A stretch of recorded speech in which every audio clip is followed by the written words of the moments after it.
Ukrainian AZOV troops crippled 2 Russian infantry fighting vehicles in Donbas.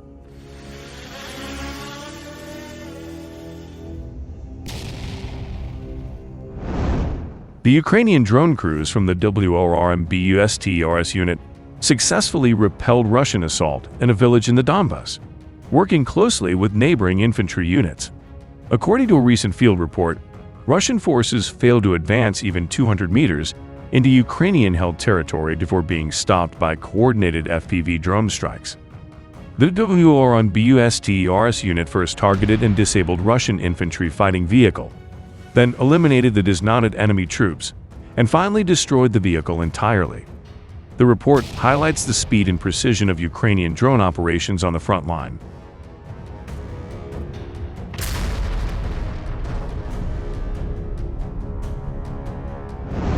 The enemy vehicles have only 2 options: detonate immediately or burn a little later. The unit described a stark reality for invading forces. This event underscores the critical role of infantry and drone operators in Ukraine's defense, as well as the effective cooperation between units on the battlefield. As the report bluntly states, Ukraine stands because the infantry stands.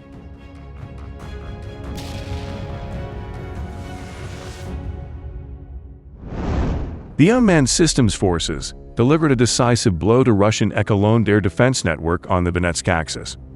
Operators from Charlie Company of the 14th Separate UAV Regiment, working closely with artillery scouts from the 15th Artillery Reconnaissance Brigade, successfully located and eliminated 3 surface-to-air missile batteries and a command and staff vehicle.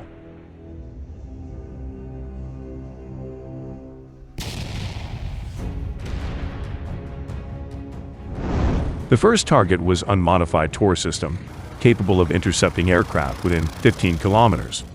Later, more sophisticated Buck M3 battery, with a 70 kilometers engagement range, was destroyed.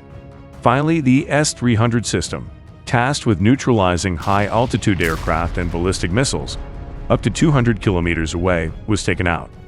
A secondary strike demolished the enemy's mobile command post for the Air Defense Division, sowing confusion and creating gaps in Russia's aerial shield.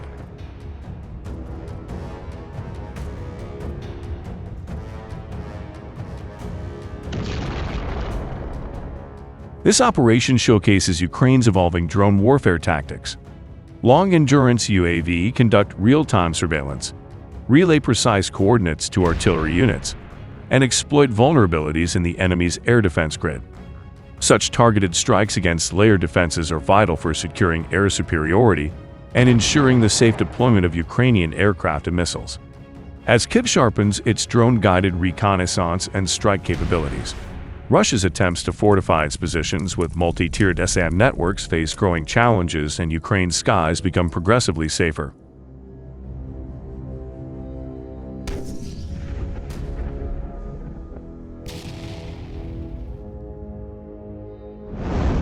Meanwhile, the Ukrainian Special Forces struck deep into the forests of Belgorod, deep behind Russian lines. Using forests, weather, and shrewd planning, Special Forces expertly evaded Russian detection, not allowing Russian forces a single moment of peace. The goal of the Ukrainians in this area is to pin down the Russians and drain their reserves in the Kursk and Belgorod frontline sectors. This way, Ukrainians would be able to prevent the Russians from redeploying their forces, pinning them in place and buying precious time for Ukrainians fighting in eastern Ukraine to prepare for and defeat the Russians' summer offensive.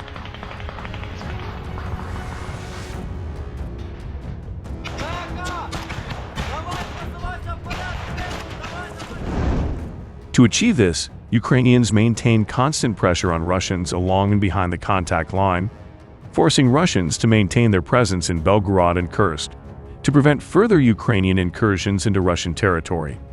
To keep the Russian forces fixed along the border, the Ukrainians are employing Special Forces units that have immense experience from the past fighting the Kursk salient, giving them knowledge of their adversary and the terrain.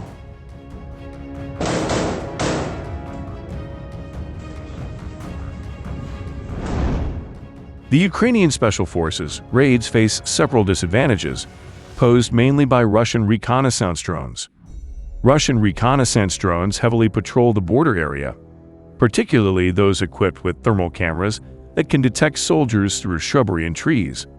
However, the availability of thermal imaging drones is scarce, meaning that Russians had to use them sparingly.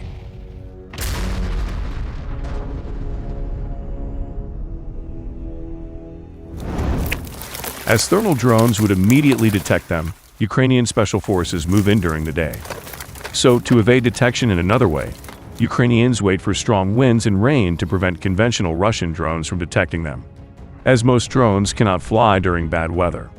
To avoid direct line of sight, they then move through dense foliage and forests for concealment from Russian ground units.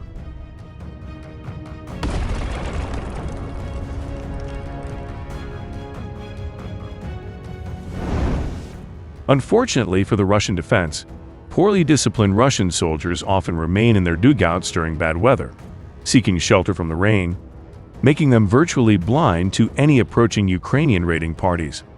The geolocated combat footage from the area reveals how the Ukrainian special operators moved carefully through the forests, walking slowly to avoid being heard, taking cover behind large trees and blending with the terrain to remain undetected.